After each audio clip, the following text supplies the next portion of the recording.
భవిష్యత్తును నిర్మించే ఆశలను విశ్వాసాన్ని ఇచ్చారు. కానీ 5 సంవత్సరాల్లో గత ప్రభుత్వం ఆ త్యాగాన్ని అవమానించింది.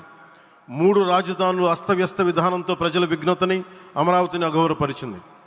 ఈరోజు ఈ వేదిక నుండి మేమందరం మీకు హామీ ఇస్తున్నాం. అమరావతి మళ్ళీ ఒక ప్రపంచ స్థాయి సర్వశ్రేష్ఠ రాజధానిగా ఆవిర్భవిస్తుంది. అమరావతి ఒక ఆర్కిటెక్చరల్ జోన్, ఒక కాంక్రీట్ జంగిల్గా మిగిలిపోకుండా జవాబుదారీతనం, న్యాయం, ప్రజాస్వామ్యానికి ప్రతీకగా నిలవాలని ఆకాంక్షిస్తున్నాను. కేంద్రంలో రాష్ట్రంలో స్థిరమైన ఎన్డీఏ ప్రభుత్వం ఏర్పడిన కారణంగా అభివృద్ధి కార్యక్రమాలు వేగంగా సాగుతున్నాయి. మేనిఫెస్టోలో ఇచ్చిన హామీలన్నీ దశల వారీగా బాధ్యతాయుతంగా అమలు చేస్తున్నాం.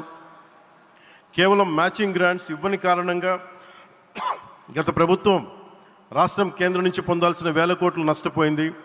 కానీ ఈ ప్రభుత్వం కోఆపరేటివ్ ఫెడరలిజం స్ఫూర్తితోటి పరస్పర సహకారంతో పనిచేస్తున్నాం. రాష్ట్రంలో రహదారులు, రైల్వే, పారిశ్రామిక రక్షణకు సంబంధించి ఈ రోజున ఒక మన అమరావతి కాకుండా రాష్ట్రంలో రహదారులు, రైల్వే, పారిశ్రామిక రక్షణకు సంబంధించి ఈ రోజున 1,07,00,000 కోట్ల విలువైన అభివృద్ధి పనులకి ప్రధాని గారు శంకుస్థాపనలు, ప్రారంభోత్సవాలు చేస్తున్నారు. రాయలసీమలో గుంతకల్ రైల్వే, గోరంట్ల హైవే లాంటి వివిధ కార్యక్రమాలకు, ఉత్తరాంధ్రలో పిఎం ఏక్తా మాల్ లాంటి వివిధ పనులకు ఈరోజు శంకుస్థాపన, ప్రారంభోత్సవం చేస్తున్న ప్రధానమంత్రి గారికి నా హృదయపూర్వక కృతజ్ఞతలు. నేను అవనిగడ్డ ఎన్నికల ప్రచారంలో హామీ ఇచ్చిన దానికి అనుగుణంగా మనందరి ఆశలు మనకి ఆశించిన విధంగా నాగాయలంకలో మిస్సైల్ టెస్ట్ రేంజ్కి ప్రధానమంత్రి గారు ఈ రోజున శంకుస్థాపన జరగడం నాకు చాలా సంతోషంగా ఉంది. Now with Honorable Prime Minister Sri Modi ji and Honorable CM Sri Chandrababu Naidu garu, and together again Amravati will surely become a world-class capital, a 360-degree growth engine for all of Andhra Pradesh. Our youth will no longer have to leave for Bangalore, Chennai or Hyderabad. Soon Andhra Pradesh will create jobs for our people and attract talent from across the nation and the world.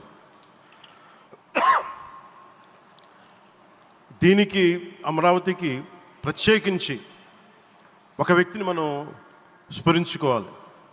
రాళ్లల్లో, రప్పల్లో ఒక మహానగరాన్ని చూసిన వ్యక్తి, ఒక 20 సంవత్సరాలు ముందుకెళ్ళి చూసిన వ్యక్తి. అలాంటి నాయకులు మనందరం కోరుకున్నట్టుగా ఆయన వెనంటే ఆయన ఉండాలి, ముఖ్యమంత్రిగా ఉండాలి అని మేము ఆశించిన విధంగా ఆయన ముఖ్యమంత్రి అయ్యారు. ఆయన సైబరాబాద్ అనే సిటీని ఎలా నిర్మించారో, ఎంత అద్భుతంగా రూపకల్పన చేశారో, అమరావతి అనే ఈ క్యాపిటల్ని కూడా ఆయన అపారమైన అనుభవంతో, ఆయన దక్షతతోటి, ఆయన గవర్నెన్స్ కేపబిలిటీ తోటి, అడ్మినిస్ట్రేటివ్ కెపాసిటీ తోటి ఇది అద్భుతమైన మహానగరంగా తీర్చిదిద్దుతుంది. ఇది ఆంధ్రప్రదేశ్కే కాదు భారతదేశానికి తలమానికంగా అవుతుందని మనస్ఫూర్తిగా నేను ఆశిస్తున్నాను.